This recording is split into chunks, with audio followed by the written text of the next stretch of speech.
All right, welcome again to Social Distillation, the submarine still of the internet, where we attempt to drop the bead and pour white lightning straight onto your brain. What are we talking about today, Samo? Well, we're probably going to have a potpourri because we talked about a lot of things over the weekend as we were fishing and drinking and putting together a grill and then putting our meat on the fire. Giggity. Wait, no. Uh, and we had talked about, well, we'll probably talk a little bit more of the trans issue.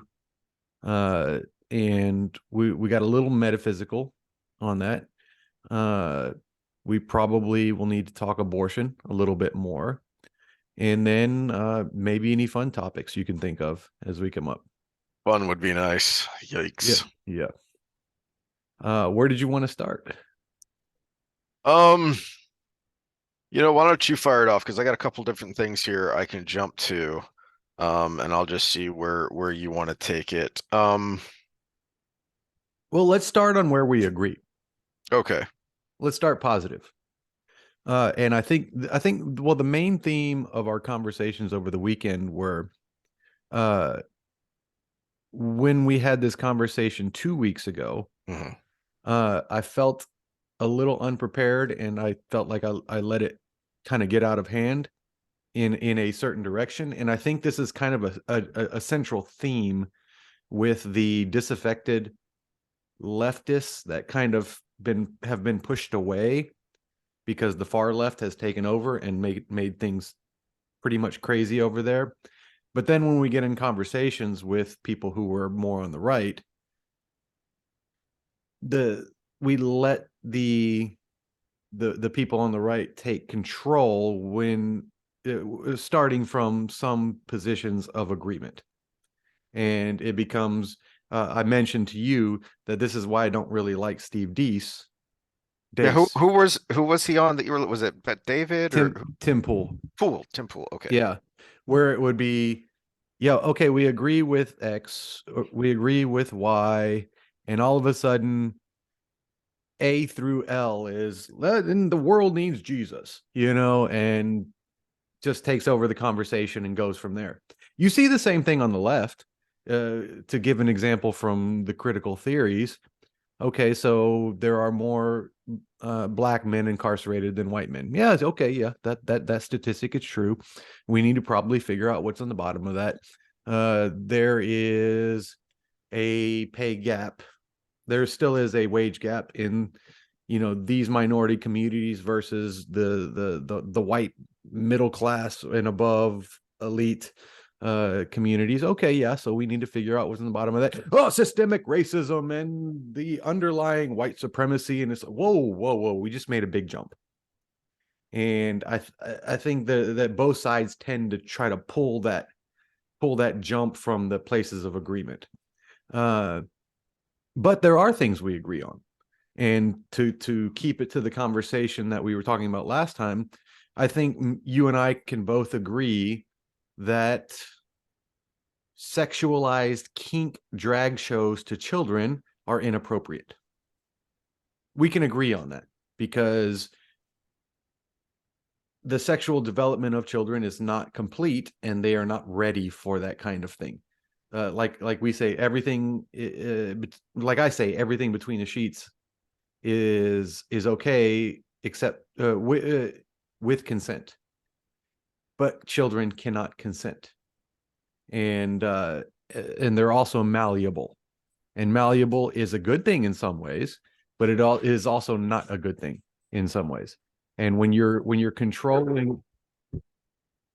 Well, and I think you brought this a while ago, is who pointed this out, that um the the the kink drag shows, it's a gaslighting technique that is being used over and over again, where they set these things up, they advertise the kid family friendly.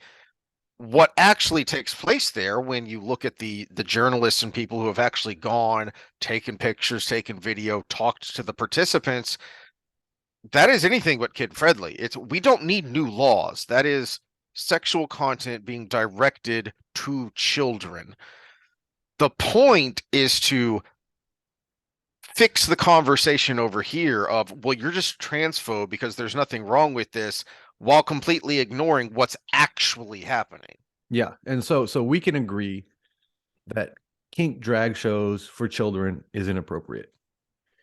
We can also agree that affirming care is not how medicine should work.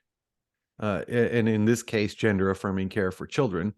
But realistically, as I did make this point in the last one, is affirmation care is part of the problem in general for all illness. You can't walk into the doctor and say, I think I have gout, and the doctor just give you a medication for gout without actually making sure you have gout. Taking a history, taking samples or whatever. Who is it that has this? Oh, James Lindsay gives this example where a person goes into the emergency room saying they're having a heart attack and they need to be treated for a heart attack. But in reality, it's an anxiety attack. But they are adamant that they're having a heart attack. The doctor isn't just going to treat them for a heart attack and invert them or do something extreme in that regards if it's really just an anxiety attack. You can't have affirming care. I can't walk in with I don't know, a small wound and say I've been shot, because you're going to get different treatment. But it's a little more abstract with mental illness, but it's happening. It ceased to be, I'm really depressed and I'm having trouble getting over it. I'm going to a therapist and they're going to diagnose or guide me along the way. And now it's, I walk into the clinic and say I'm depressed, and they say here's depression medicine. And even worse than that, because of the way the medical institution is so specialized now, you can go to 10 different doctors with 10 different symptoms for 10 different things and get 10 different medications, because none of them can communicate with each other. None of them even care to communicate with each other, when there may be one simple central thing that is causing it all. And it really, realistically, based, you go back all, what are we, this is episode 169, which is 100 better than 69. And but you can go to the 168 before this and you can understand that we're not big fans of, quote unquote, big pharma. And who's pushing for specialized medicine more than big pharma? Because if you can separate everything and not treat anything, then you have 10 different medications being prescribed. And I guarantee you, each company has 6 of those at least in their repertoire of medicines they can dish out. So follow the money. It's not that much simple. So kink, not for kids. Agreed. Affirming care, part of the problem, especially with children. What else did we talk about that we could probably agree on? The last time. Well, Oh, media bias. Media bias is yeah. one. Yeah. Media bias on these situations. It is definitely, you're not going to get the full story, because this was kind of the point of the last one, and where I kind of wanted to keep it, but it went other directions, was, yes, this was a born female identifying as a male, and that probably played into it because of all the other things going on at the time. But you didn't get that. Whereas if it was a manifesto, okay, so she had a she had a manifesto, which we still haven't seen yet, right? But if this was some, on social media, neo-Nazi, young, incel, white, shaved head male, we would have had that manifesto day one. So Well, there they is, tried to do that with, I believe it was the Colorado theater shooter, who they tried to do that with, and I mean, man, this is years ago. I think that predates Trump, but they tried to paint him as a right winger because there were some things, some posts and some things that he had done that made him seem right wingery. But then the more you dug, the more he was just a fruitcake. And Hmm. so that story just disappeared, you know, almost as fast as the Las Vegas shooter disappeared. It, it I was crap, who was I listening to? I know I saw a great meme that Oh, was um, yeah, go ahead. okay. I saw a great meme that was to your point with the Colorado shooter. And actually this is documented. You can check this out. But it was someone who listed all the shootings, and it was AR-15, AR-15, AR-15, AR-15, AR-15, AR-15, and at the end it was there's a connection here. We should ban all AR-15s, and then someone posted on top of that all listed all the same shootings, and it was registered Democrat, registered Democrat, registered Democrat, registered, and the whole way down it was registered Democrat, and it said, "I think we have a theme here. We should ban all Democrats." It's like, oof, ouch, yeah. Yes, well, we'll make who was it that what's the libertarian guy's name we were listening to on Tim Pool of we'll make him the only voter in Oh, the US. Dave Smith, yeah, Dave Smith, yeah. yeah. Um, Well, he's I this is why I don't like the system, because no, he's probably never going to be our president, even though he's probably he they kept joking about it, but he's probably going to be running under the libertarian ticket. mhm. But we need someone like that in the debates To push the ideas to push the and help ideas, shape the agenda. and someone who's quick-witted enough, not Joe Jorgensen, someone who's quick-witted enough that can keep the conversation going without letting the other candidates steamroll him. So I was kind of catching up on some videos while I We was need feeling Michael like crap Malice in the today. debates. Man, that would be so hilarious. He needs I to would moderate the debates. He's like, I'm an anarchist. I would have to be very careful about the drinking game rules I came up for that, or I would die because he's so sharp and quick. Hello, hello. Yeah, yeah, yeah. Okay. You're back. All right. And Sorry, his humor comes out of nowhere. That sorry. The it dog always catches unplugged me my off guard. speaker, so Of course he did. uh, hopefully that recorded. So if there was a hiccup there, because Well, it still says it's recording, so everything appears to be it says fine. meeting all audio may not be fully recorded. No. So, but Oh, okay. we'll So see. if there is a hiccup there, the dog unplugged my microphone and it jacked everything up. But He's we a were little talking about derpy. Michael Malice should be the Hmm. mediator. Or I Hmm. was going to say Michael Malice should be the mediator, because he should be like, look, I'm a freaking anarchist. Y'all convince me to like you as my commander in chief. And that's why it won't happen because that is what actual journalisming should be is you, Mr. Journalist, as the spokesman avatar for the everyman should be, you know, on either side. Give me your best pitch.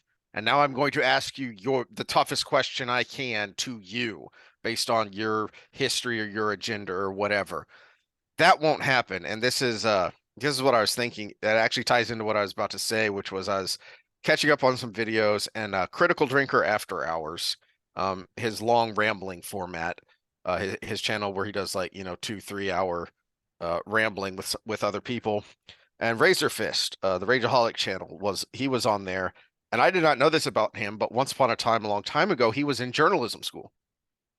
And he didn't say which one, but he was in journalism school, and in one of his classes, the assignment was to pick an issue and write an editorial as if you're writing an editorial in, the newspaper. For anyone who remembers what those are. And so since he was, thinking about it in those terms, he picked a municipal issue. And wrote it as if he was, the editor or the editorial board for a small town newspaper. And it kept coming back with red marks all over it. And finally, he went into the professor and asked, "Look, I don't. What am I doing wrong? What do I need to do to, you know, to fix this assignment, to make this assignment appropriate. Because he, this was before he was, the rageaholic and double middle fingering everybody on YouTube. He assumed that, okay, the assignment is to write an editorial, so editorialize. And essentially, after a lot of, mushy round and about hippie language, he finally got the professor to basically say, if you're going to write something with a slant, it has to be a left slant because that's the only, because leftism is the most inclusive. If that is your default setting, then of course everything is going to be not just slanted, but slanted rather stupidly. And William F. Buckley Jr. had a snarky saying decades ago. So this isn't exactly new. But the way he put it was, liberals always say they are open to different points of view, but seem genuinely shocked to discover there are other points of view. Okay, well, so I like this train of thought, and it was actually something I was thinking about. But let's shelf this specific thing for after the original conversation, because I wanted to talk about what the difference between cancel culture and boycotts. And this, I think that what you're talking about right now would lean more into that conversation. So let's quickly get through this first part then and get to that, because that might be even a more interesting conversation. So another point of agreement, you brought up an extreme abortion example, and both of us, and I think it's somewhere around 83-84% of the United States population would agree that super late term abortions are bad. Okay, so we don't want to lop their heads off on the way out the vagina, and we don't want to kill them afterwards. And the fact that we had to put a bill to stop that on the floor, Tulsi Gabbard did, on her way out the door, shocked me, because I thought the default was not killing actually birthed babies. But that is also something we can agree on. But then as we were having conversations over the weekend, we got into some of the things that were differences in our beliefs.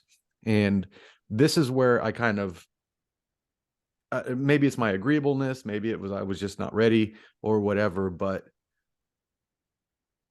I do have to point out a few things with this conversation that I really wanted to hammer home while trying to keep things on the subject matter. Was the trans community and the activist community are not the same thing. The gay community and the activist community are not the same thing. And there are things we do have to accept. Even the conservative side has to accept. No, I don't. Trans exists. Gay exists. And they have existed since pretty much written history. The more interesting conversation, and one of the reasons I want to get through the initial part of this conversation as a society, is because the more interesting conversation is, in a sexually reproducing species, how do they consist? How do they keep existing? That's actually a fun conversation, because I mean that is a mystery, right? There are some intriguing answers to it, but it is a mystery how those things keep persisting, even though they actually don't reproduce themselves, because they're not inclined to. They technically can on accident if they go outside of their nature, but this thing has existed. That community has persisted in every culture throughout the entire world, no matter the persecution for that existence, which is also another feather in the hat of this thing exists, and we do need to accept that it exists. Again, separate, accept from celebrate. This is again another agreement we have. If you separate accept from celebrate, then we can agree on that. I'm trying to keep the conversation to the real problem. The real problem is the elite media and institutions trying to use this as a divisive tool to further the gap between the haves and the have-nots. It's the same with race. It's the same with everything else. Trans and gay exist. The movement has nothing to do with that. Yes and no. See, here's where I would disagree, because to me, that's not the real issue. That's the result of the real issue.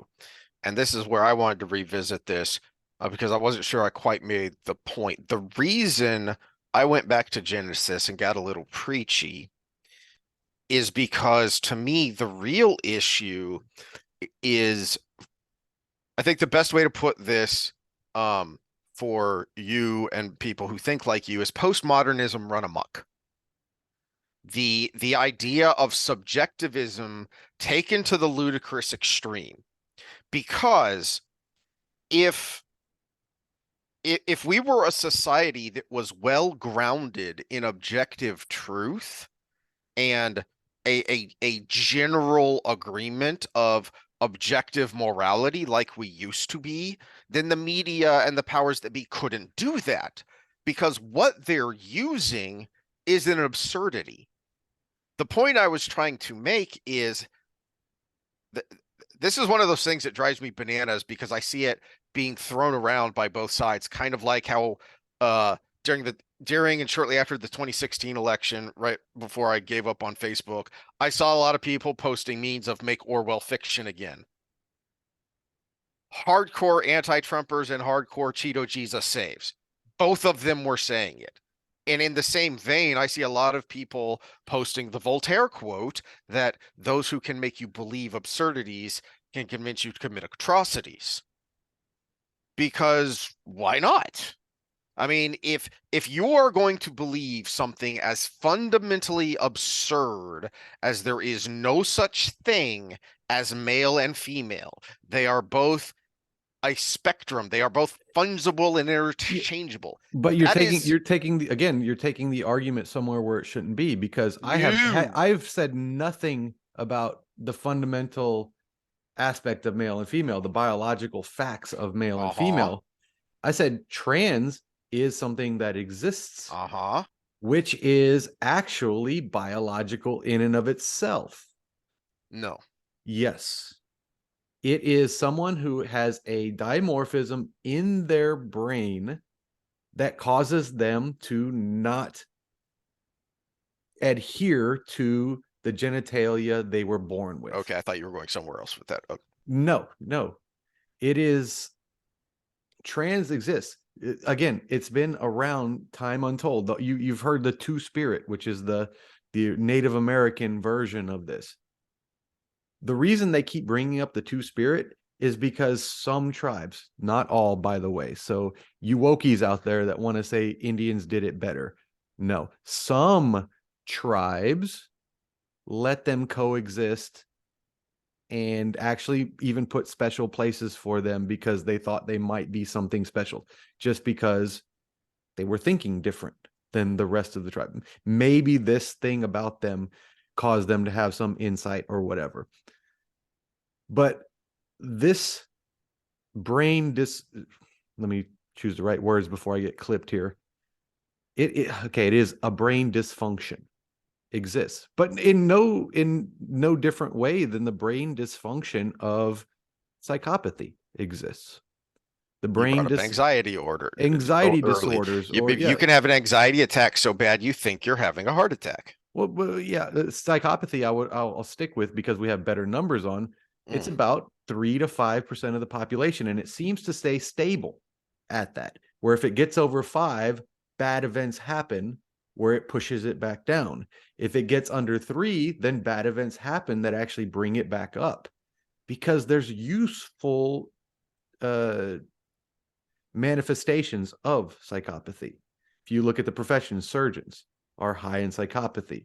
Lawyers, which we could probably use a little less of, are high in psychopathy. CEOs are high in psychopathy.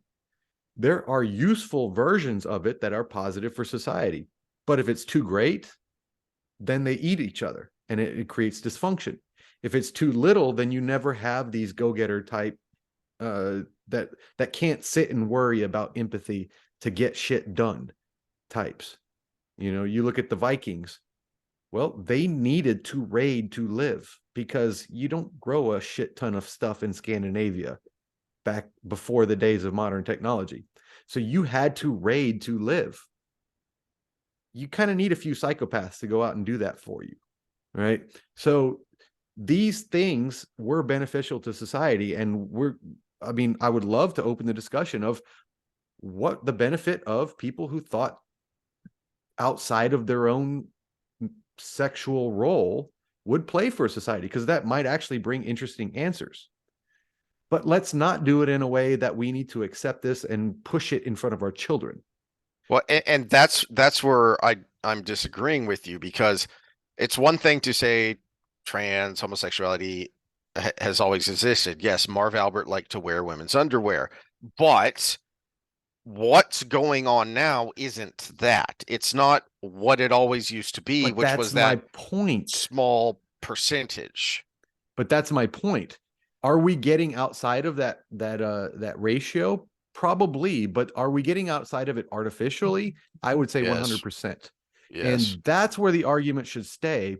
But the problem with the whole world is going to hell argument is you're lumping everything in that dimorphism into the basket of the political movement.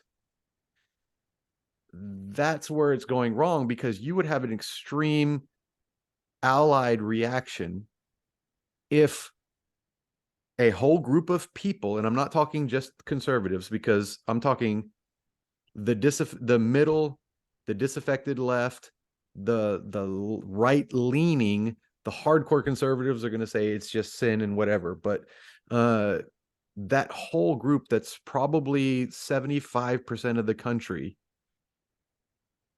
if we transcend the this is bad, this is evil, and say, how do we function together in a coherent society? And that should be the conversation. And I want a voice to come out and be that. But my contention is that we can't function as a coherent society who happen to Why disagree with each not? other. Because if you do not accept that there is objective truth and objective morality, which we used to accept, and we had a whole bunch of different ways of expressing that, but we accepted the basic truth, the basic premise of objective truth and objective reality and objective morality. We no longer accept that as a culture. There are people who accept that. There are groups who accept that. We do not accept that as a culture. And we cannot fix what is broken if we can't point at it and say, that's broken. Well, and that's the thing. That's what I'm trying to come around to, because it's not broken.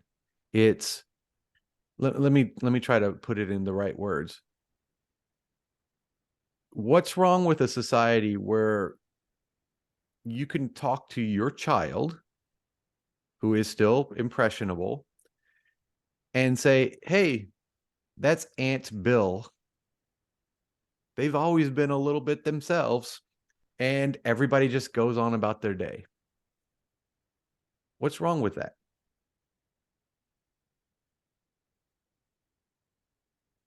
So Again, to separate that from that's Aunt Bill, you should be more like him. here's why. So uh people are discovering Matt Walsh all of a sudden. I started following him a decade ago because of one specific article that he wrote, and I don't even remember who he was writing for at the time. Um, and it was during the Supreme Court deliberations on what ended up becoming the gay marriage decisions. And he made this point and he's a pretty sure he's Catholic, a hardcore conservative Catholic. Um, but at no point did he make a theological argument. This was his point. The reason gay people cannot get married is simply because they don't meet the requirements. A marriage is a man and a woman joining together in union to create a family. Now, there are exceptions. It doesn't always work, blah, blah, etc. Yeah, yeah, yeah, I get that. But that is what marriage has always been.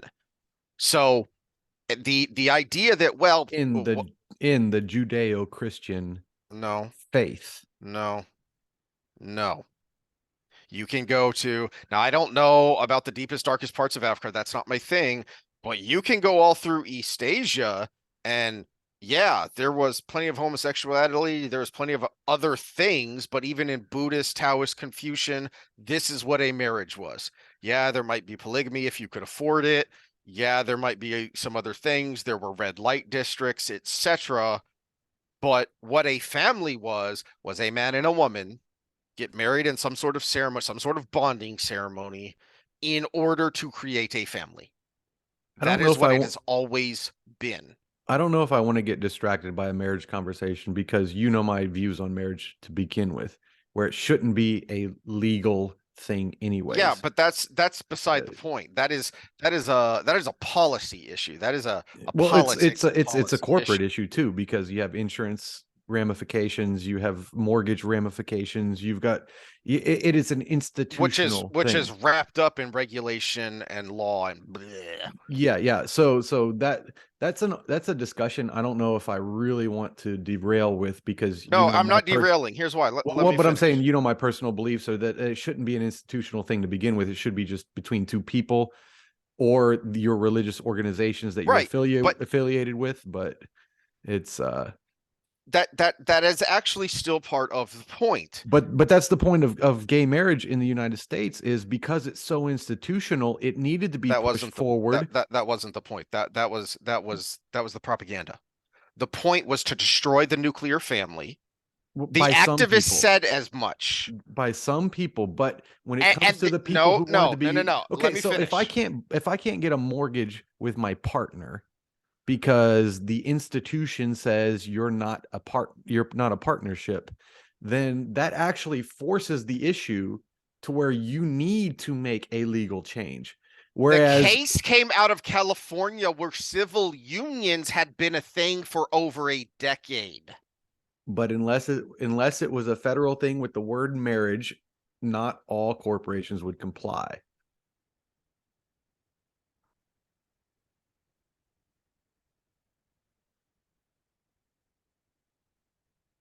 This is actually an argument for true free markets because true free markets, a company would have come out and said, "We'll do it," and guess who would have got all of that business? That company.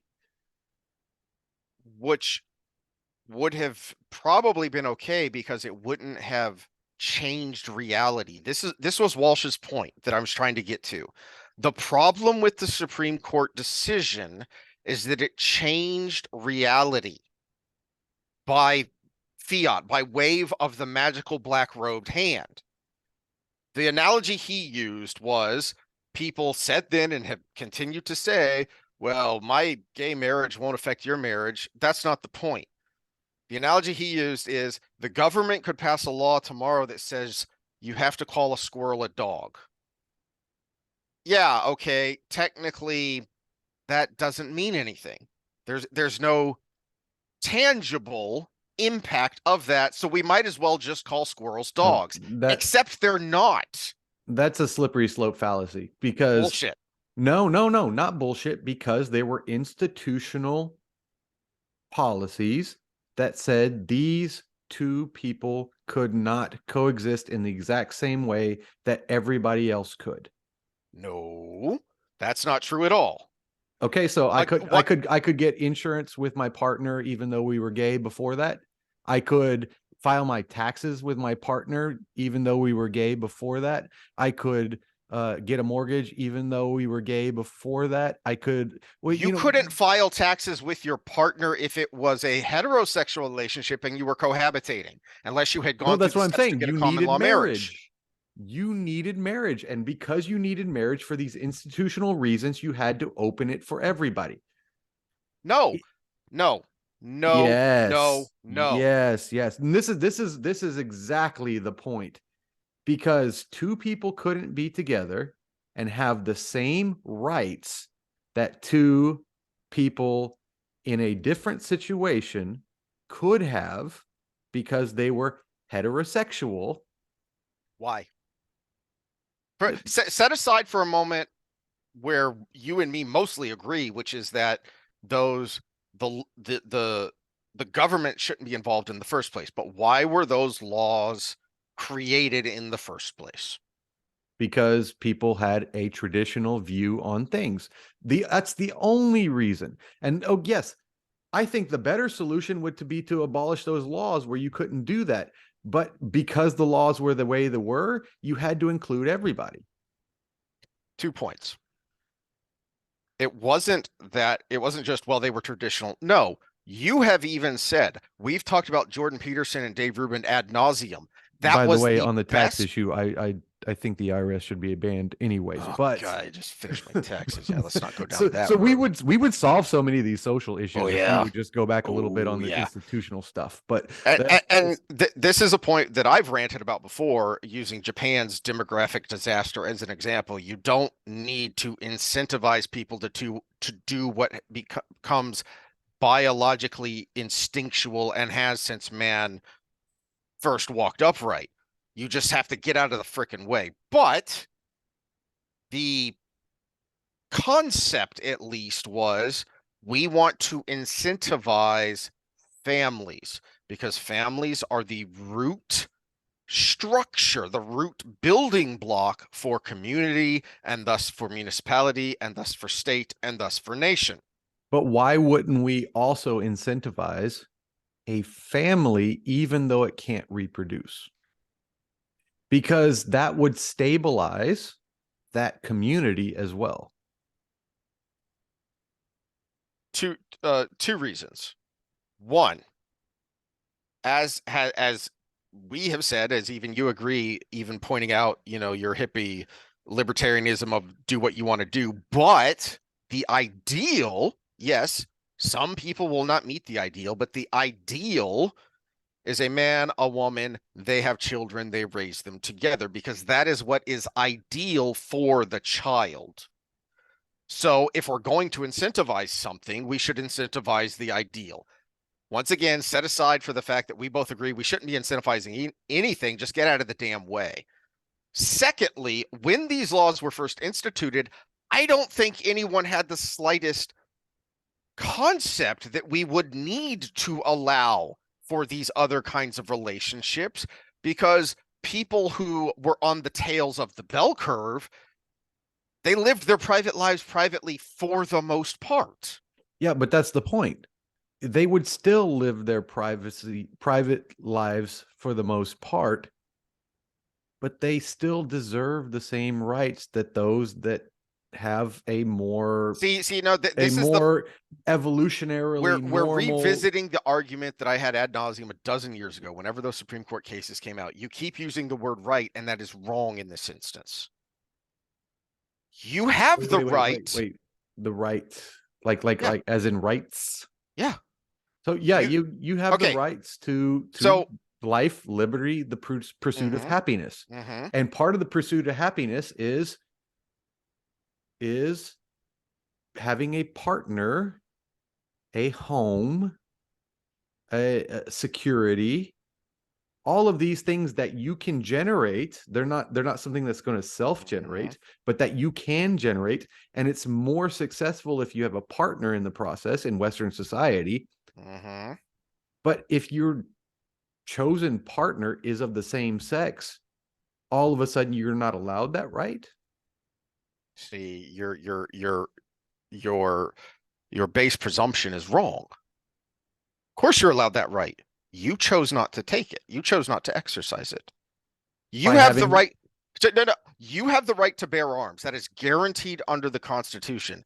If you don't want to, you don't have to, and you are not being denied the rights that, I am because I have chosen to exercise that right. You have chosen not to exercise that right. Whether it is choice or biology, the point is when, you have said, "Hey, I'm open to it," but in, 30 something years of knowing what sex is, it hasn't occurred to me. But when, No, Brad it's Pitt not. goes It hasn't occurred to me. It's never appealed to me. There's a when difference. when when Brad Pitt goes walking by you shirtless and you say, "Oh, well, looks like I'm going down that road," you have chosen not to participate in this thing that is reality.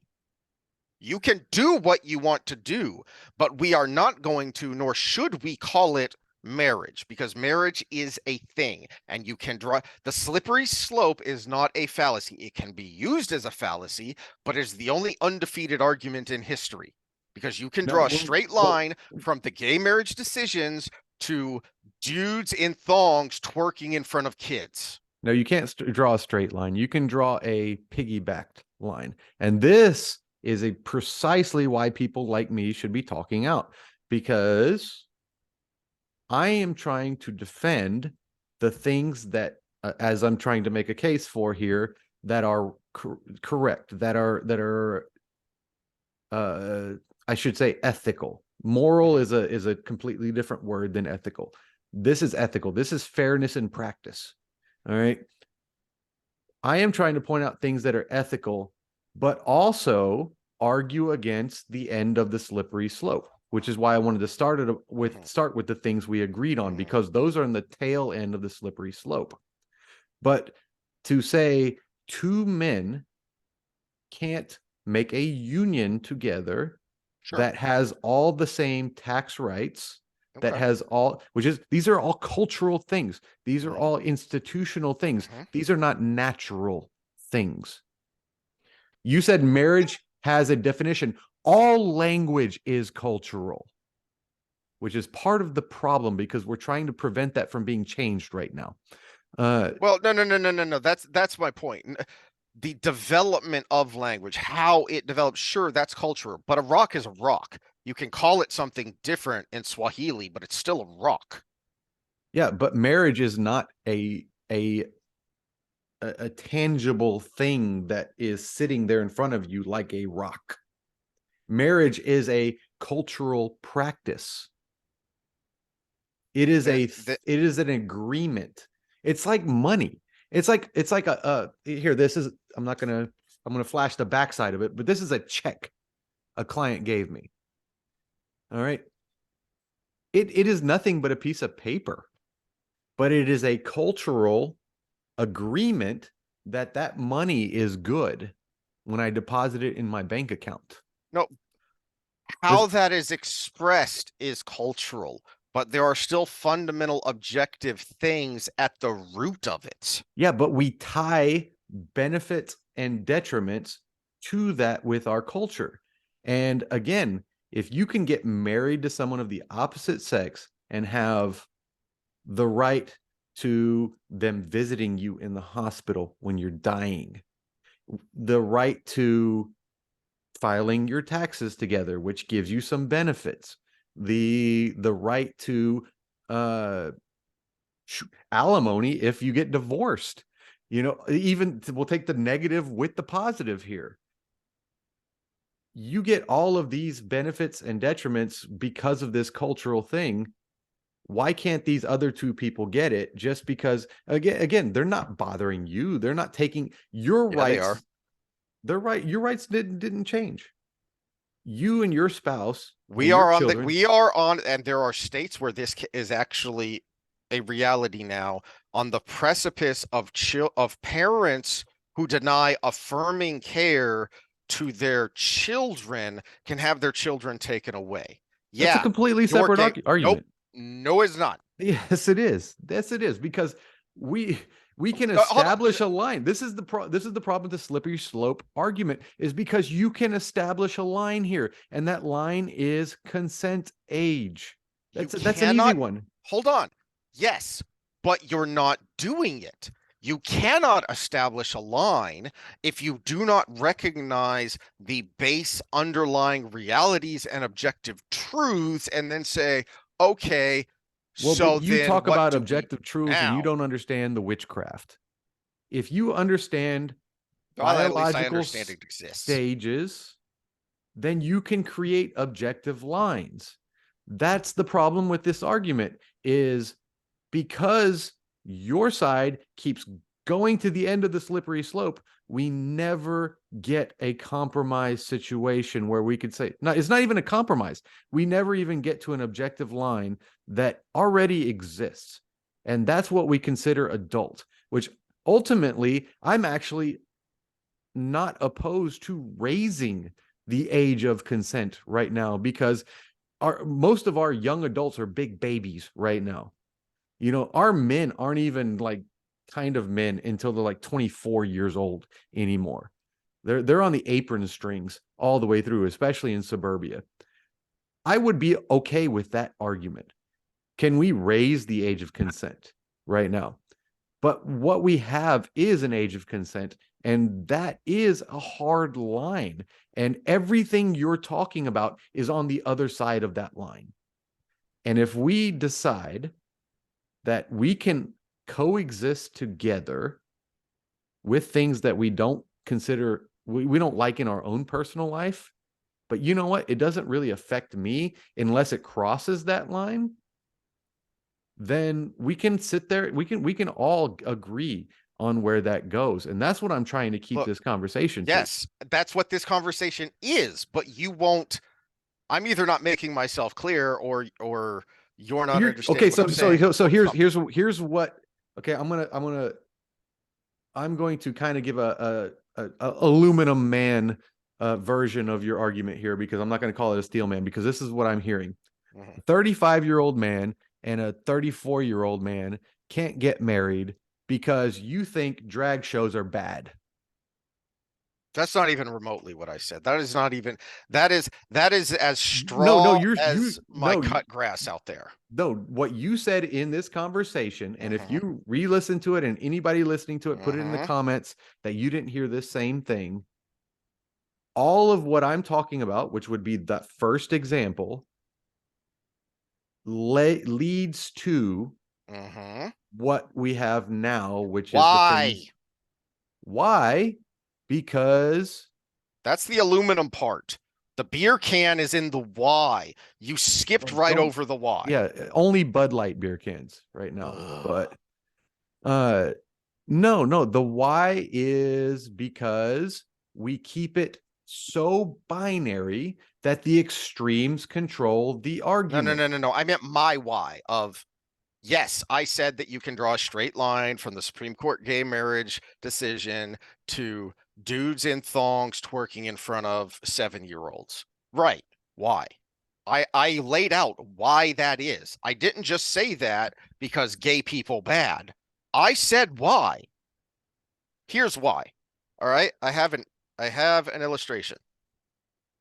It's You can share screen if you need to. my broken earbuds. No, no. All right. See that? See, there's a hole there. What do we call that? You go down the hardware stool, you need a female whatever or a male whatever because the male in goes into the female end and they go together. Okay, male and female. The why that I pointed out is this: a 35-year-old guy and a 34-year-old guy can't get married because marriage is a specific thing and they do not meet the requirements. They can do other things, they can partner, they can live their lives together. As I said, at the time of the Supreme Court ruling, which came out of a California case, civil unions were already a thing in California for over a decade, and more states were adopting them. So, why then was the case, and why then was all the resulting policy about forcing this idea that this no longer exists into marriage? Because, as you admitted, the activists didn't give a damn about those two dudes who just want to live their life. They said they wanted to destroy the nuclear family and have a vehicle with which they could attack the Christian church, which you saw immediately, where, Christian people who ran wedding facilities, or catered to wedding things, if they would not accept clients who were same-sex marriage, then they were sued.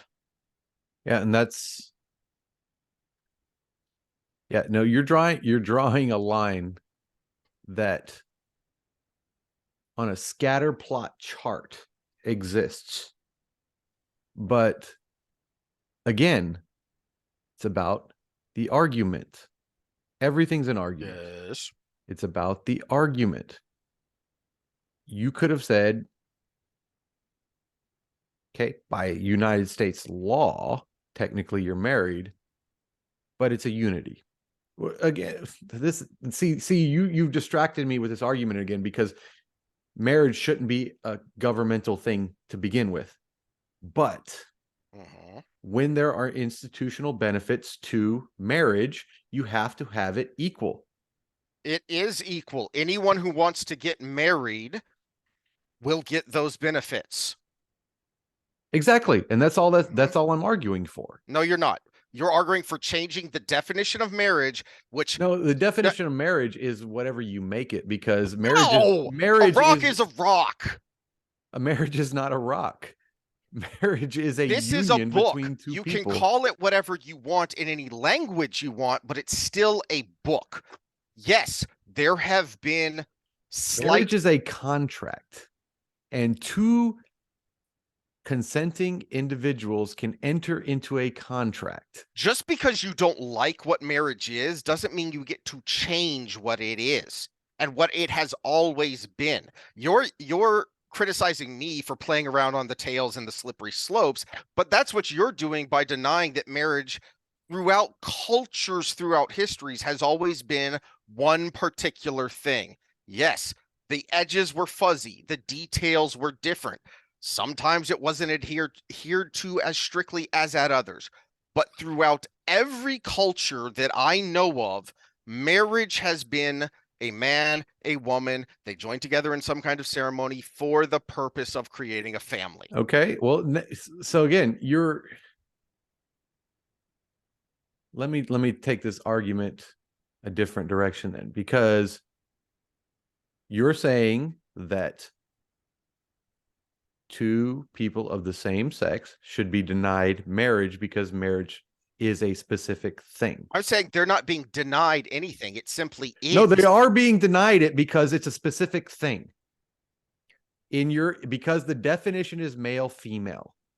So here's the thing. So the movement should have been to remove the word marriage from all the institutional benefits from the union.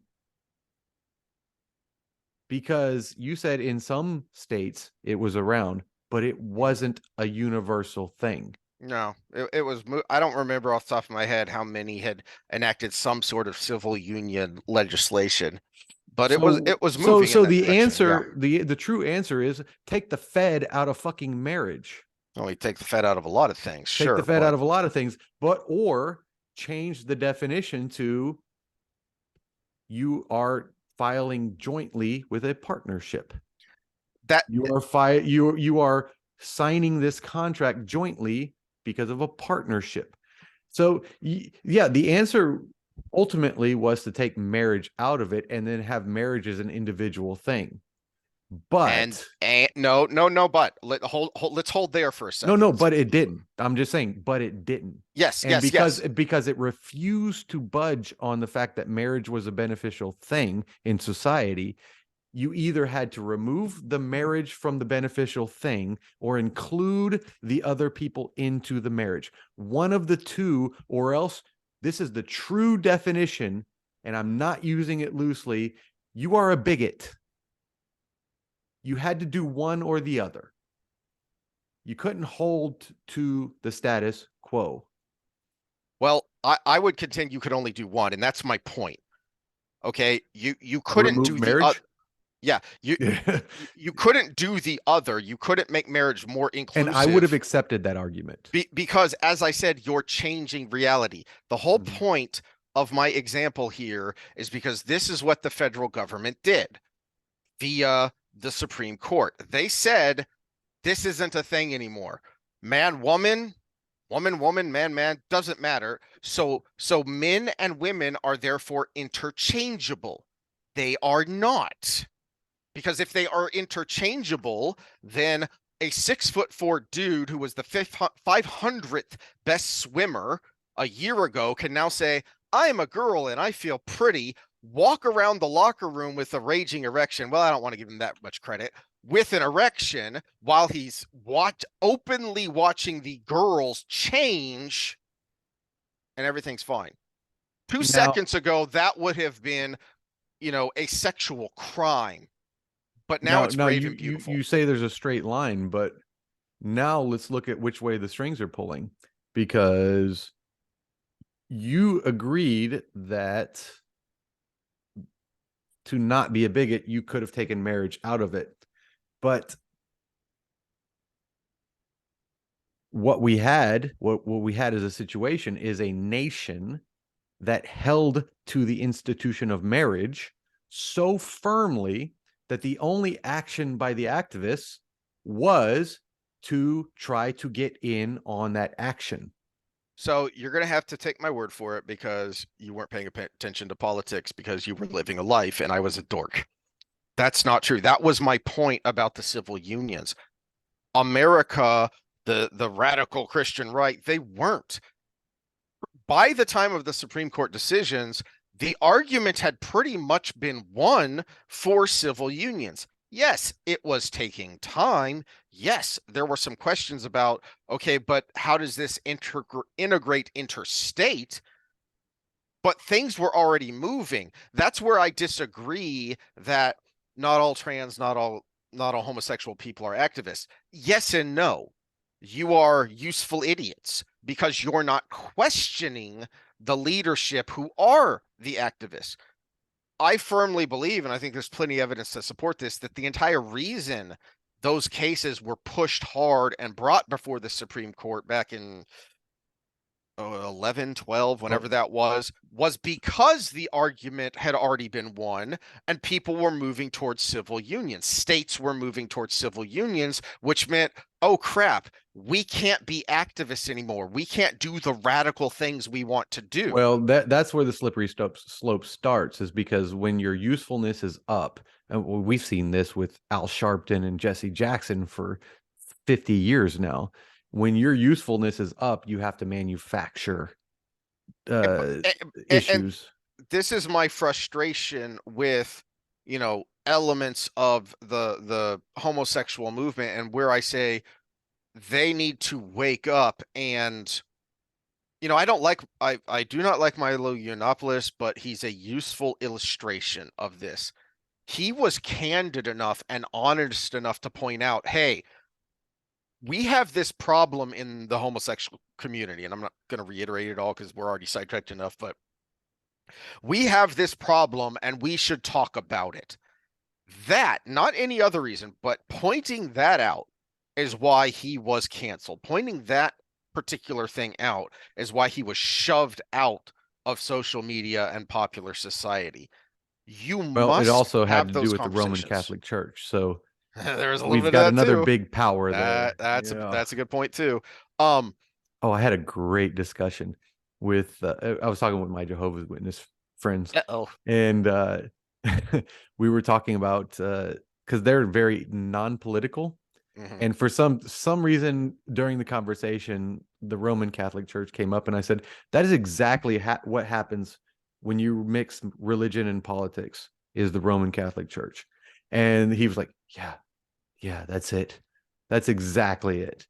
So everybody who's got their qualms with that, unless you're in the Roman Catholic Church, but you look at all the atrocities that, we'll put in air quotes, Christianity has done. It's directly connected to the Roman Catholic Church, Yeah, it's directly connected to the except for maybe the politics. Salem Yeah. witch trials, because they were Protestants. But the all the European atrocities, uh, Well, that is but even that was influenced by, I can't remember who wrote it. Someone wrote a, actually this may have been the Anglican Church. He may have been English about a no, I think it may have been Henry VIII, or maybe he sponsored it. Crap, you've distracted me. well, Henry About VIII was Anglican. how to identify a witch. There was a very influential and famous book published Who in are the late you, Middle so Ages. wise in the ways Exactly. of science? And that's what it was. It was written Yeah. as, have you ever listened to Dan Aykroyd talk about supernatural stuff? It, Mm-mm. it is so weird because he's not like one of these weird wackos with funny hair talking about the ghosts and stuff. No, he's firm and serious, and he's talking about it like it's science, like it's physics. Okay? Because that's what he believes in the supernatural. And that's how He this must be book was listening to written. Alex Jones. Maybe. Maybe Ugh. he was just recently on Temple, and surprisingly, the episode didn't get pulled down from YouTube. But they were talking about a lot of that stuff. I can only stomach so much Alex Jones, but there are times where it makes me laugh, so I may have to check that out. Yeah, All he right. was stomachable on this one, but All right. Let me try and wrap my brain up here and see if we can come back to a point where we do agree. Here is where I why I criticize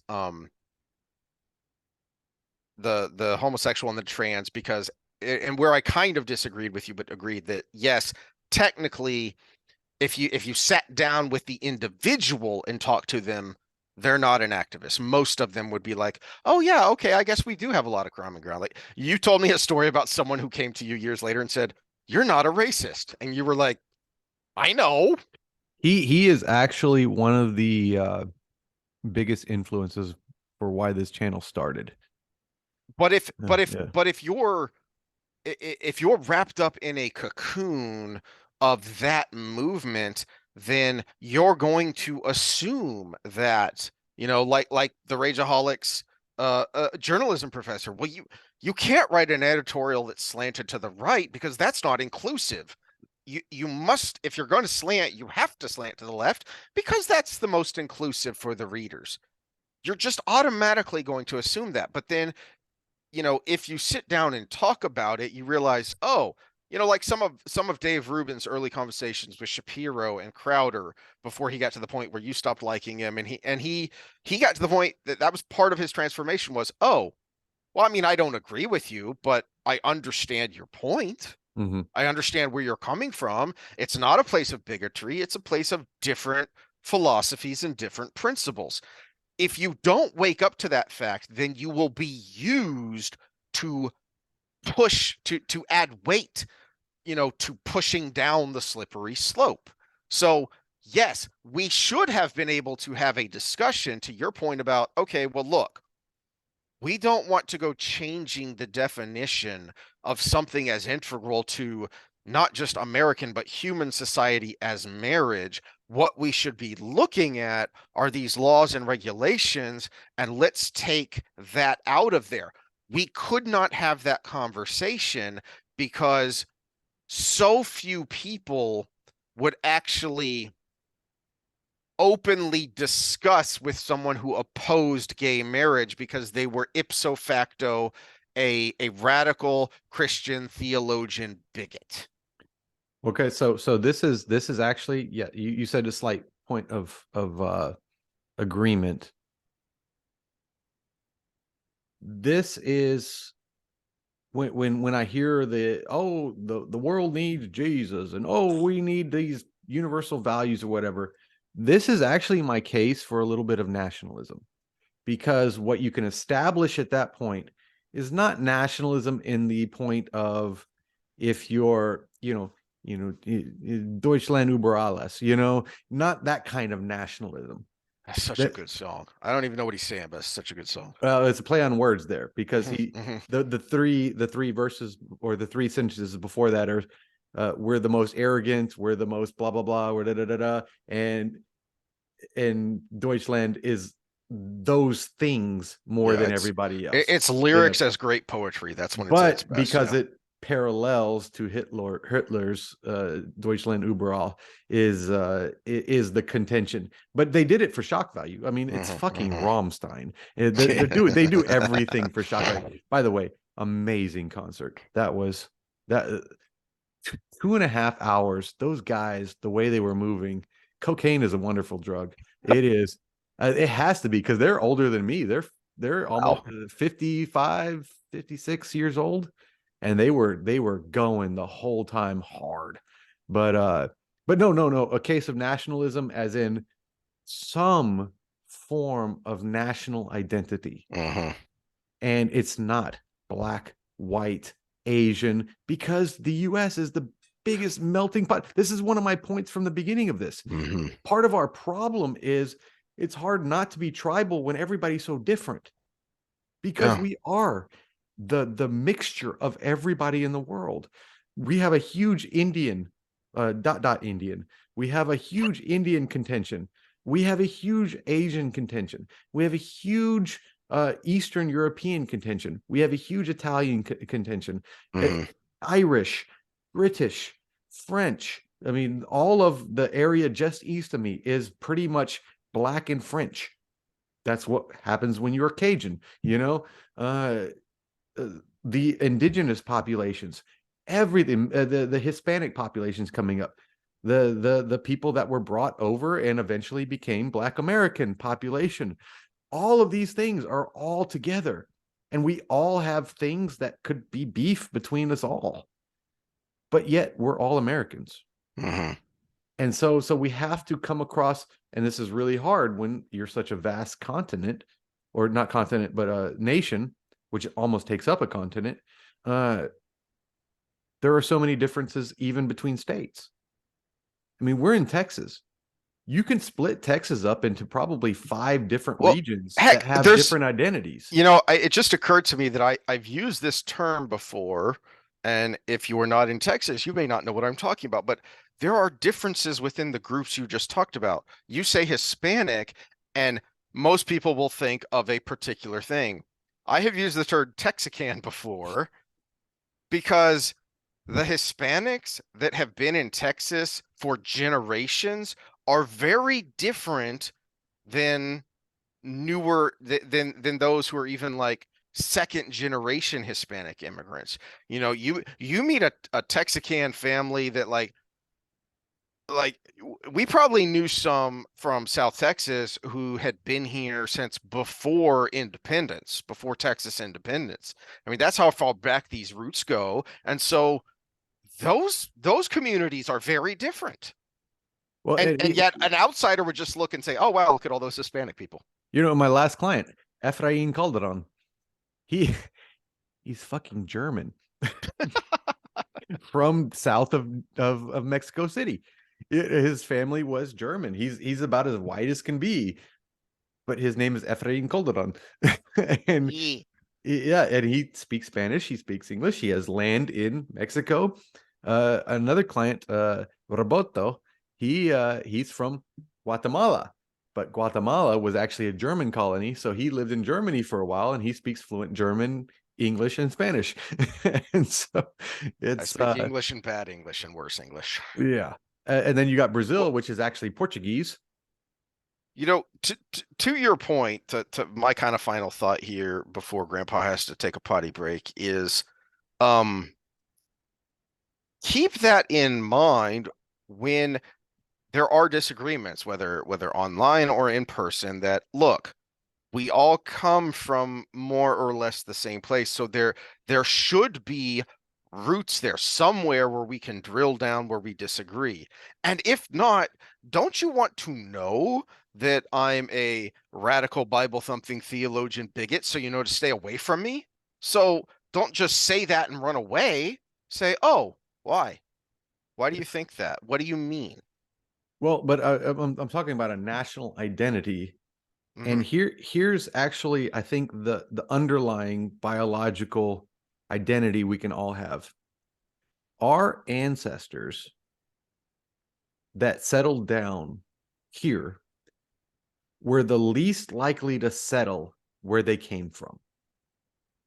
because the statement by the lefties here recently, when we just had the border open up, was America is a country of immigrants. Well, yes, it is, even if you count the indigenous populations because they were nomadic, Mm-hmm. right? Mm-hmm. We are the adventurers of the world. We are the innovators of the world. That's why what happens when someone what is the saying? When someone sneezes in America, Britain gets a cold, I think is the saying. And they're talking about political issues with the whole BLM stuff and everything. Mm. But when someone sneezes in America, Britain gets a cold because we are the innovators of the world. We created motor cars. We created trains. We created fucking what else did we create? We got Elon Musk. We got that. All right. Yeah, Uh he's ours now. Suck it, Africa. and you know what? Russia, we got a guy with your ethnicity. Nikolai Tesla was here. You know, Mm-hmm. we are the innovators of the world. The innovators of the world came here because they were being persecuted where they were at. Yeah. And that's, I guess my biggest battle is I'm trying to argue against persecution of the innovation, persecution against the abnormal. Doesn't mean I think the abnormal should become the normal. We should just love and accept the abnormal. And I know there's the activists would say the abnormal is the wrong word to use, but I think the true people of those populations wouldn't give a fuck Mm-hmm. as Mm-hmm. long as I treated them well, as long as I Well, treated them like human beings. yeah, and the activists, they're all about my truth and my identity and blah blah. Well, hold on. If you actually mean that, then wouldn't you want someone to actually be living their real life? So they need to know that, well, you're probably not like this, whatever this is, because bell curves are a real thing, and most people end up here. So let's ask some questions. Let's think this through because you shouldn't be influenced by, you know, buzzwords or the thing of the moment. You shouldn't be pushed or influenced by that. I mean, Dave Rubin's talked about this of thank goodness I was a gay man in the 80s and 90s or young boy teenager. Mm-hmm. Otherwise, they might have said, "Oh, well, you're trans." Mm-hmm. Yeah, and his first book, Don't Burn This Book, was actually really good. But then after that is when he kind of went off the. But he's a commentator. He's got to Mhm, have his talking points and stuff. So mhm, I understand where he's coming from. He's playing to his audience. He might be a victim of audience capture, where you get more hits for saying certain things, so you go down that direction a little bit more. But yeah, no, his first book was actually really good. It wasn't going to be a masterpiece or anything like that, but for an insight of a liberal that's trying to learn how to navigate mhm. the new world that's coming along, it was pretty good. Yeah. All right. Well, let's. The grandpa needs to go potty, so let's take Okay. a break and then see where we go from here. All right. So we I think we've pretty much beaten that into the ground, and hopefully me getting cranky and agitated will make for good clicks. Well, and, Um. and even the disagreements, we Mhm. basically both made our case, Yep. and we didn't try to convince each other. We just pretty much presented how we see things, and you tell us how you took it in the comments, Mhm. and that's the best we Um. can do. Speaking of how you took it, let's lighten the mood with a little defying Hitler. Oh God. Um. I say Oh, this a lot, but this book should really be required reading um, in high school. And so this is a German. He started writing this book in exile. I can't remember if I've talked about this book before. He started writing this book in 1939 in exile in England. It wasn't published until after his death when his son found the manuscript and decided to edit it, put it together, and publish it. And it starts off with him as a young boy and the outbreak of World War One and the impact of that on him. And now here at this point, he gets to the end of World War One.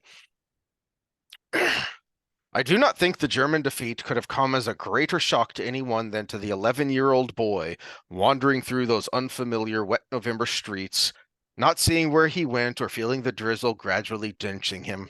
I certainly do not think it was a greater shock to Corporal Hitler, who at about the same time could not bear to listen to the announcement of the defeat at the military hospital in Pasewalk.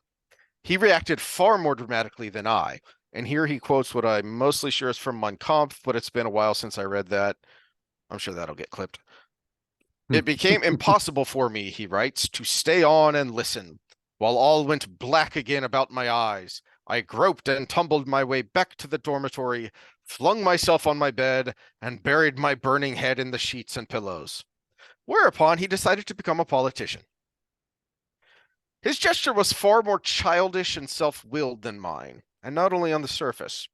When I compare the deeper conclusions that Hitler and I drew from the same painful experience, the one, fury, defiance, and the resolve to become a politician, the other, doubt as to the validity of the rules of the game, and a horrified foreboding of the unpredictability of life, then I cannot help thinking that the reaction of the 11-year-old child was more mature than that of the 29-year-old adult.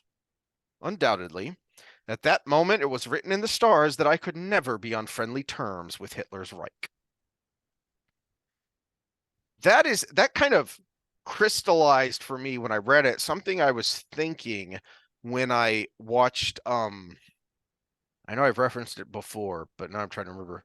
I think it's Hitler's Circle of Evil, where it did talk about him, but it also talked about um the 20s and the 30s and where Himmler and Goering and Goebbels and all these people came from and how they came together.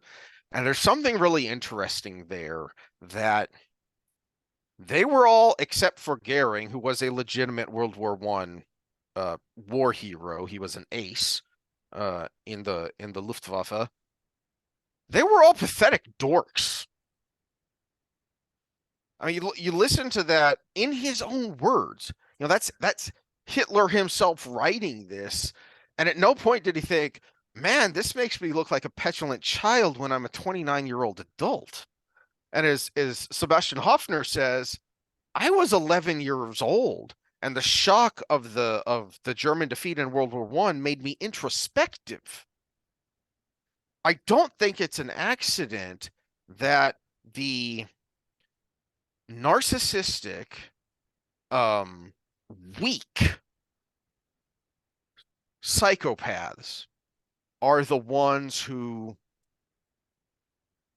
I mean, Hitler and his inner circle are obviously extreme examples, but you can see a very similar mentality in radical activists here and now. And if you're getting sucked in and following that kind of person, maybe you want to take a step back and have some critical thinking and think about, who am I following and why? And I ranted about the left and the homosexual agenda and all that a second ago. So here, let me rant about the right. We're seeing this come up again, and it's, same song, different verse with the crap, I just brain farted on it. What are they calling this anti-TikTok thing? The Restrict Act or something Oh like that? no, yeah, yeah, no, it Yeah, has yeah. zero to do with TikTok, by the way. Exactly. And This thank you, Rand Paul, by the way, for standing up against it on the Republican side. I love you, Rand Paul. I do too. I want And to have your and babies. and Ron Paul and some others, this is the Patriot Act 2.0. And there were some It's worse than Republicans. that. Yes. Yeah. That's as it's this one gives up to 11. Yeah. Yeah. No, There no, no. It's the Patriot Act mhm, plus Propaganda Act mhm. is what it is.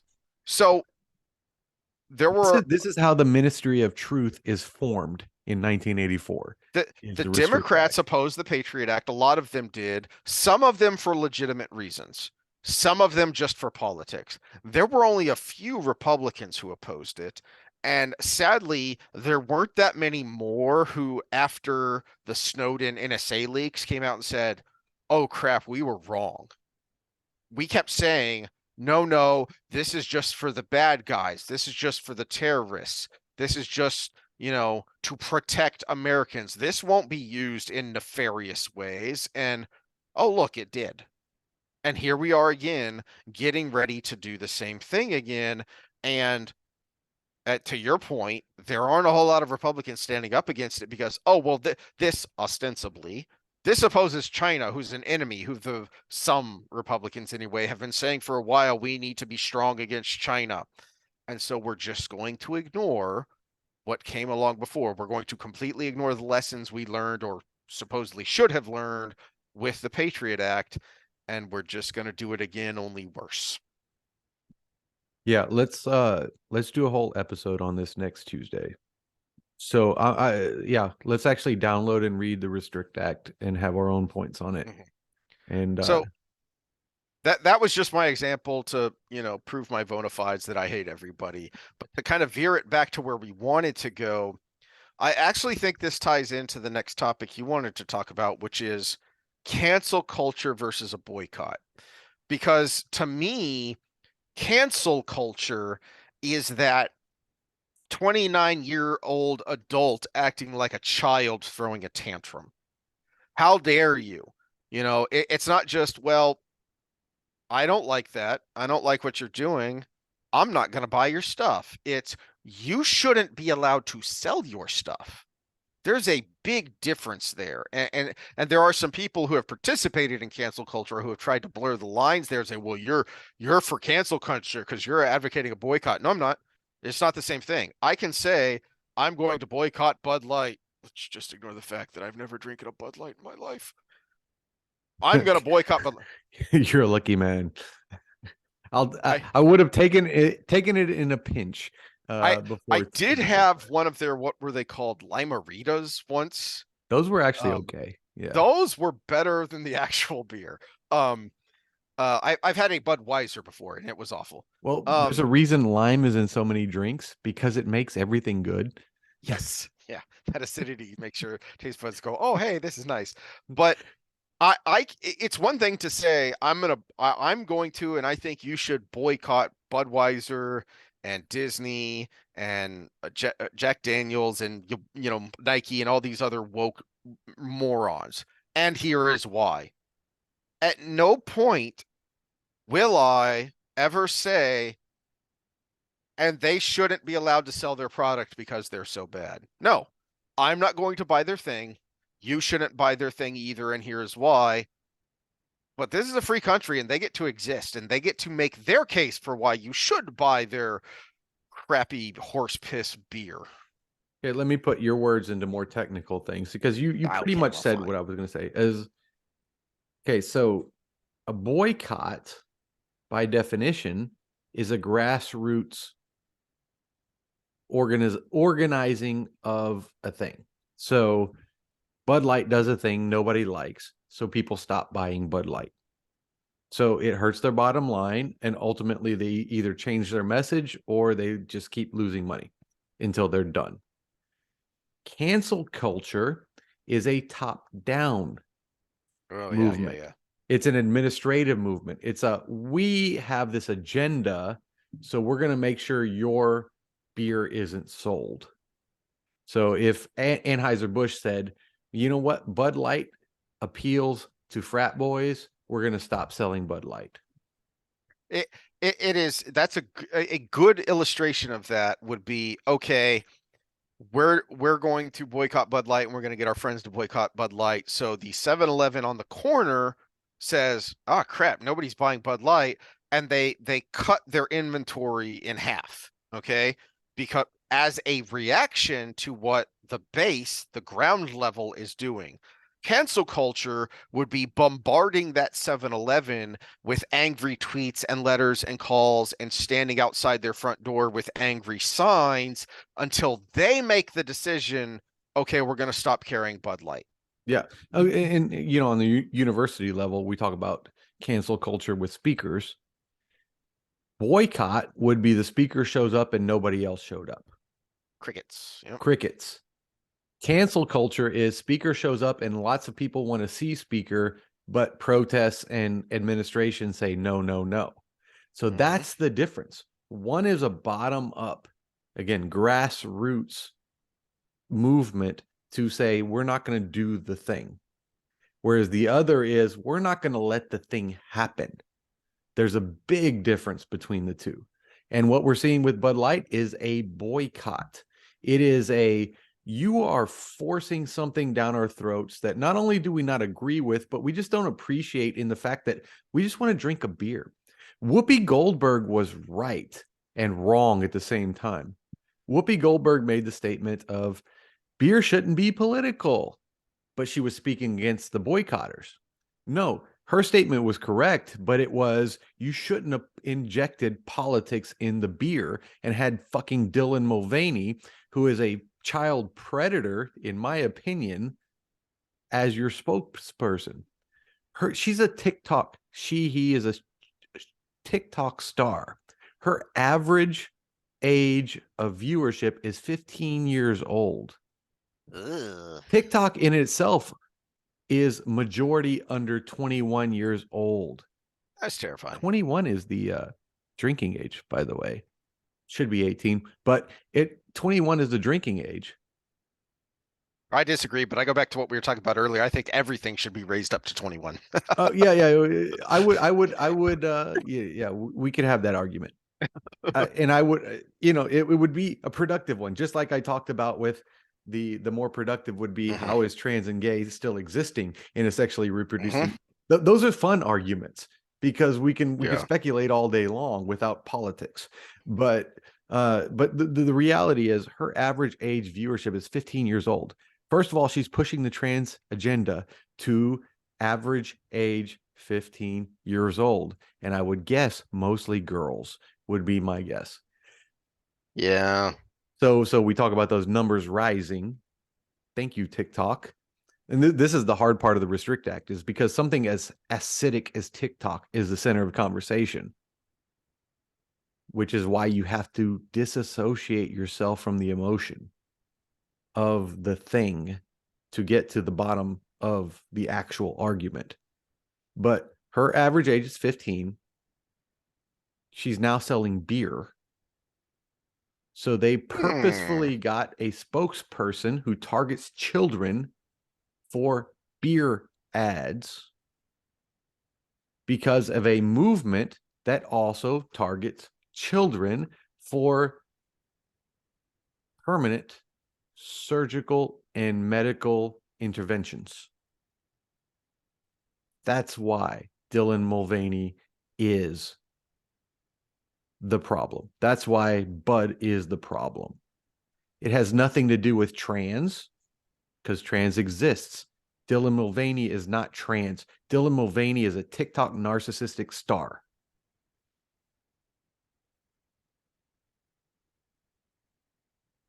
She's not even LGBTQIA plus plus plus. She is, look at me. She's probably even I mean, Tim Pool said it. He said that he wouldn't be surprised if 10 years from now she comes out and says, I was a satire all along. Y'all are all idiots. But she represents something that is repulsive even to me. And we've had these discussions over 169 episodes where there's very little that's repulsive to me. She is repulsive to me, and she is the Bud Light spokesperson. So therefore, we don't drink Bud Light or any Anheuser-Busch products. Yeah. Yeah. Well, I don't think it's fair to talk about this, it completely in the third person. So I pulled up the ad so we can see what we're all talking about here. Just for reference.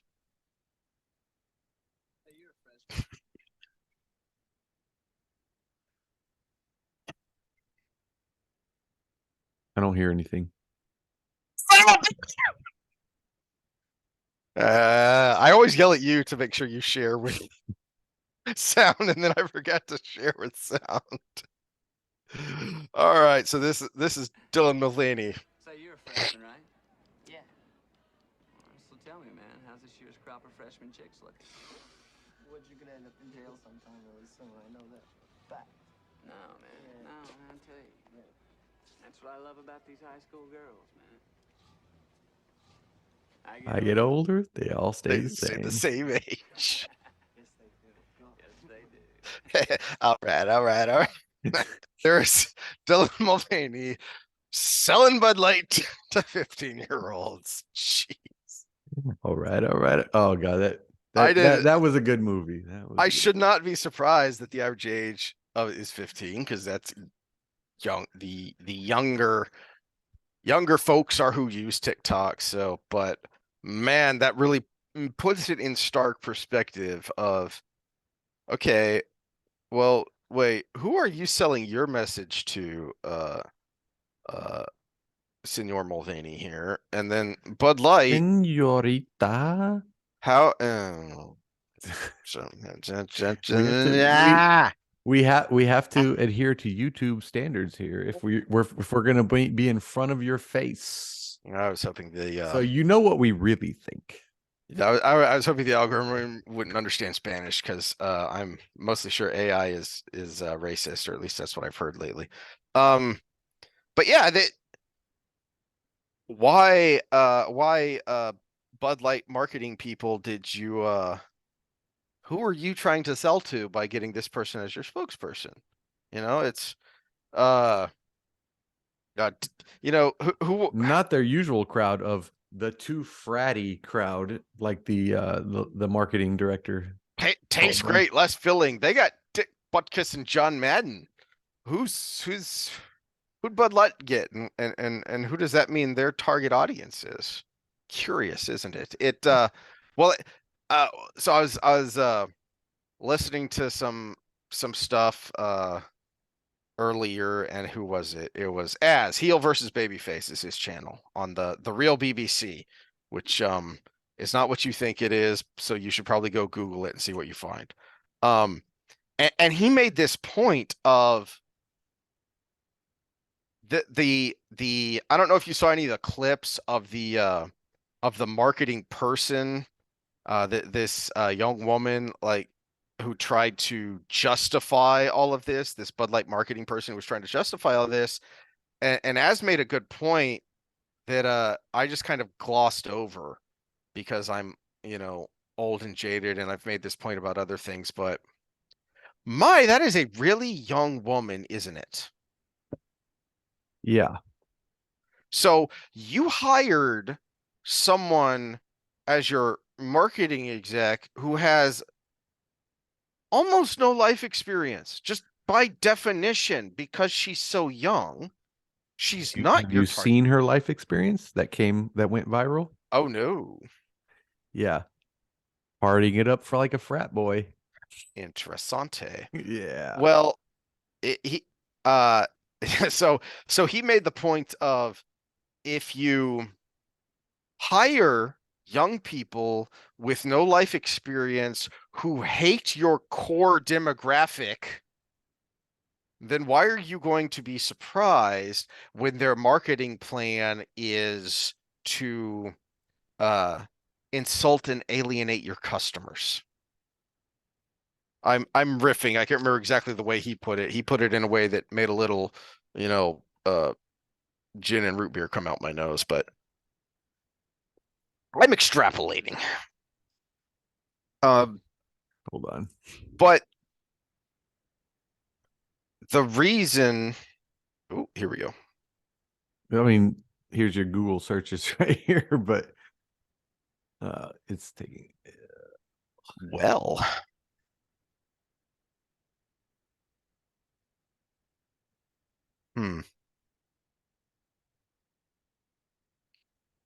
Where are the pictures?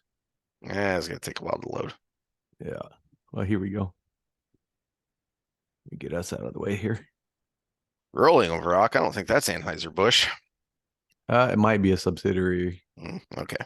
But here's the first one that came up. I remember those parties. Yeah, but that was all after college because we were dorks in college. Yeah, we were. Well, we were also in a dry county. It's only dry on Sundays. Anyway, Except for what was the kid's room on the third floor that had the bar? Shit, can't remember. Skinny kid. What was his name? Yeah, I don't remember. Also had the footprints on the ceiling, like he was trying to push things towards his mouth. Yeah, Yeah, Maybe we that shouldn't kid. mention his name after that. So Gad Sad talked about this last week, Thursday or Friday, on the Sad Truth, is that, well, the reason you do that, because he went, I mean, he did marketing. That was his thing. He was a professor of this stuff, of this is how you market, because this is how people think and this is how you appeal to them and blah, blah, blah. So he kind of went through some of the technical details of, you know, this is what you call this. This is the terminology. This is what you would be looking at. This is what you should be looking at. So why would you do this? Unless marketing and selling more beer wasn't your main point. It's almost like that's what's going on. Well, and again, that goes back to our cancel culture versus boycott. Cancel culture is canceling things because of your political opinion or your social justice movement or whatever from the top down. This is similar to that. It is pushing a narrative with your brand from the top down. Mm-hmm. And it has nothing to do with what the people actually want. Yes. It is to create, as you say, the narrative. It is to support the narrative so that, I think I mentioned this last time when I was talking about the algorithm. Is the entire point of the algorithm is so that you think you're a crazy person. It is gaslighting. Okay. Just officially checked. Anheuser-Busch does own Rolling Rock. Oh, that's interesting. Yeah. Okay. I at first when I first saw that pic, I saw the green bottle. I thought, is she drinking a Heineken? Because that would be hilarious. But so it's so useful that gaslighting, the term, has come into modern vernacular. That is the point of the narrative. It's, you look at this stuff and you think, what? And then you go online and you say, clickety clickety click, what's going on here? And the algorithm tells you, no, this is Republicans pounce, this is bigots, this is whatever. How many times have we talked about, we went looking for something and it was like we had to get creative with our search terms to find it because we knew we had seen it. It's like, by golly, I know this is real. I know I saw this. I know I heard this. But then if you didn't save it, you got to get creative with your search terms to go find it. Why? Because they want you to think you're the only one who thinks that way. No, this is the new reality now. That's why you market Bud freaking Light like this when it makes absolutely no sense that you would appeal to any more customers doing it. So obviously I must be the crazy one, and everyone else must already be on board with this narrative. So I guess I'd better get on board too.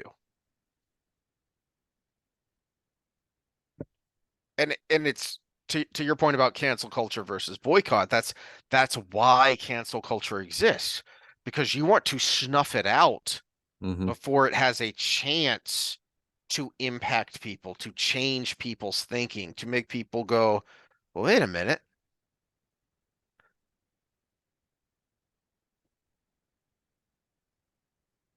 Trying to think if I want to bring this other subject in, so or we keep going longer. I could go back to the Nazis. I got an analogy. I was thinking of Alex Jones, which is he was talking about the show Utopia, which I'm actually going to start after we're done here. I'm gonna do episode 1 tonight. But they were talking about the show Utopia, and apparently the premise of the show is basically what we just went through with the pandemic, but there was an underground, what seemed like an underground publication, which was in the form of a comic book, I want to say, that warned people of what was supposed to go on.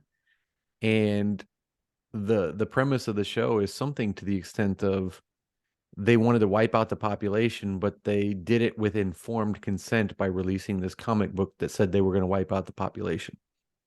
Wow. And the people who paid attention to it were considered kind of like the chosen, the people who were smart enough to keep on. So they culled out basically the dumb people of the population.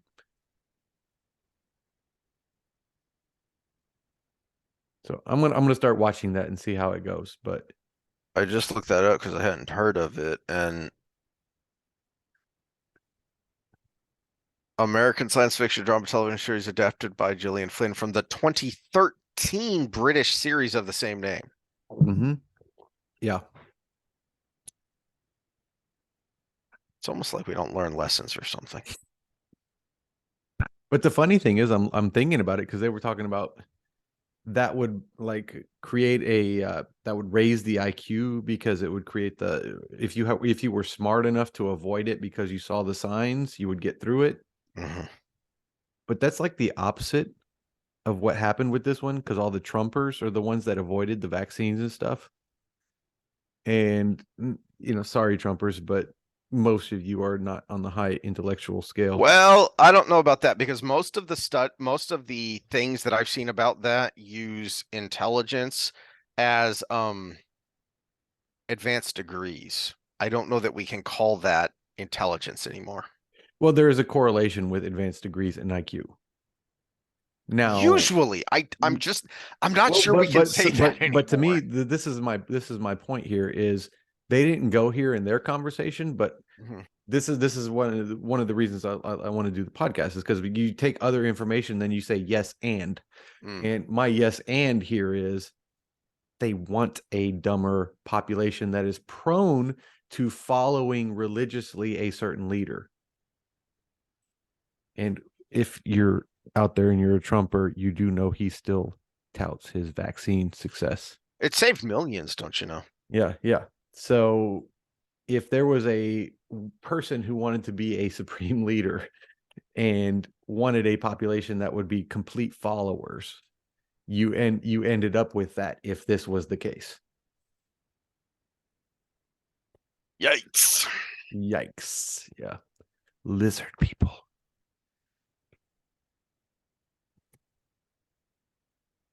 I actually had an idea for a dystopian short story, sci-fi short story.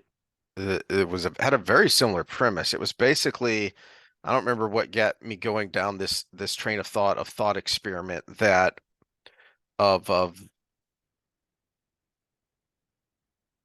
basically like 1984, but using what we know about genetics, that what if you could find the gene that makes an Edison or a Tesla or a Musk, and then you could pull those people out and you could say, okay, now go make society work. And we're Well, all going to sponge off of you. would it help if I said that they've already mapped out IQ? Genetically? Yeah. Hmm. And apparently the Chinese are doing a rudimentary version of this, where basically the woman gives up 10 eggs, and then you fertilize those 10 eggs, and then you test those 10 eggs for who was the best in all these different criteria, and you can pick your egg and then reinsert it in. Yeah, I hadn't dived down that rabbit hole because I just don't want to know. But I've heard that China is going further and faster with CRISPR type technology than the West is, and that's terrifying. Yeah, it's not quite CRISPR yet because there's so many downstream effects to trying to modify a certain gene. But if you fertilize 10 eggs and then you decide which of the ones is the best, well, you still enhance your chances at making an optimal child. And that's scary enough. I mean, it's cool to some degree, but at the same time, it's also scary. Yeah. It's disconcerting that all of the best dystopian movies and books are now starting to become true. We've had the Ministry of Truth with 1984, and now we have Gattaca, which was kind of a cult classic because I don't think it did very well. But then kind of as time went on and people started to watch it, and as more people started to, as you know, the Human Genome Project and things started to, you know, permeate throughout normal society, and people go, "Oh, okay," and then they watch that and they go, "Oh, that's disconcerting." Yeah, it's one of those internal mind fucks where it's like that's scary, but at the same time, I mean, kind of want to try it. You realize you're the main character of Gattaca, though, right? Yeah, probably. I mean, No, he couldn't do anything except be a janitor. For anyone who hasn't seen the movie, the premise is we have reached the point where unless it's an accident, children are made. They aren't sexed up in the normal fashion. They're made in a yeah, lab. and you and I are both technically disconnected right now, but we still make the thing. So as long as you got a syringe, you can get it out. And So yeah. so Ethan Hawke, who plays the main character, his mom and dad get a little overexcited in the back of a car, and he is born. Well, so he didn't go through the normal process of genetic screening and manipulation, so he has a congenital heart defect Oh, I that didn't know says that. that Okay. says so they prick his heel the moment he's born rather than smack his bottom and make him cry and hand him to his mommy. They prick his heel, run it to a supercomputer that says, here's his genetics. He's going to be dead by the time he's 30. So he can't get a job.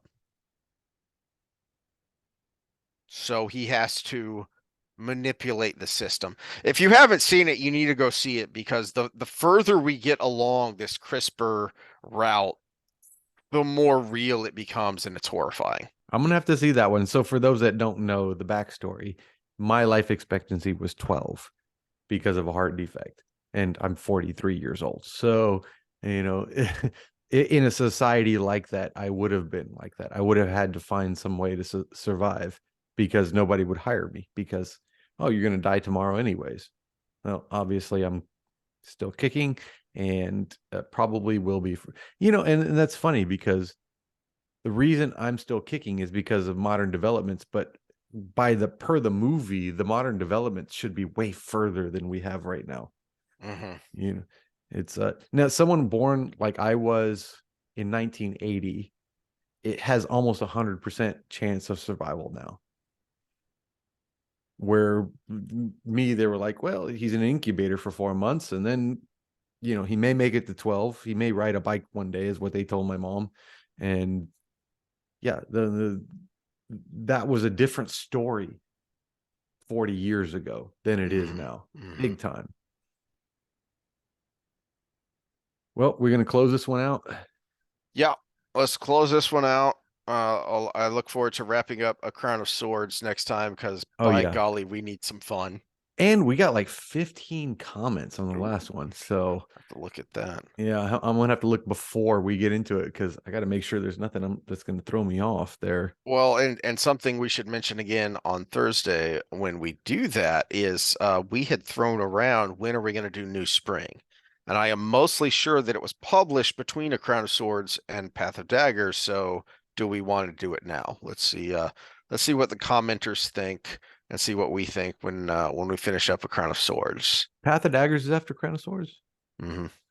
Because I have Winter's Heart in between them on my shelf. No, it's Crown of Swords, Path of Daggers, Winter's Heart. Okay, and I'm so pretty sure shelf. I'm pretty sure New Spring came out between Crown of Swords and Path of Daggers because I think that's why Path of Daggers took so long and why all you dorks in the lobby of Parker Hall were so upset that it was taking so long to come out. Yeah, and if I'm remembering correctly, I didn't really care for Path of Daggers. It was meh. I know I didn't care for the ending. I know that. There are some really cool moments, but mostly it's kind of a setup book, and then a lot of crap happens in Winter's Heart. Okay. Oh, a lot of Perrin being stupid Mhm. crap. Yeah, I think that was the main reason I wasn't too happy with it. But we will get there after we wrap up what's going on in the Crown of Swords, which gets interesting. Yeah. This one's got a pretty uh kind of schizophrenic ending a little bit. So Well, because the you know, and we'll try not to derail too much into our Tuesday talks, but the two storylines have separate climaxes, whereas before he kind of giggity. converged, giggity. He kind of converged the climax, the separate storylines into one climax. And this one, they're totally separate, and they're very different with very different people, very Mhm. different personalities. So that makes for some interesting juxtaposition. All right. Well, we'll do it again on Thursday. Anything else to close us out? Nope. All right. Well, we'll see you next time.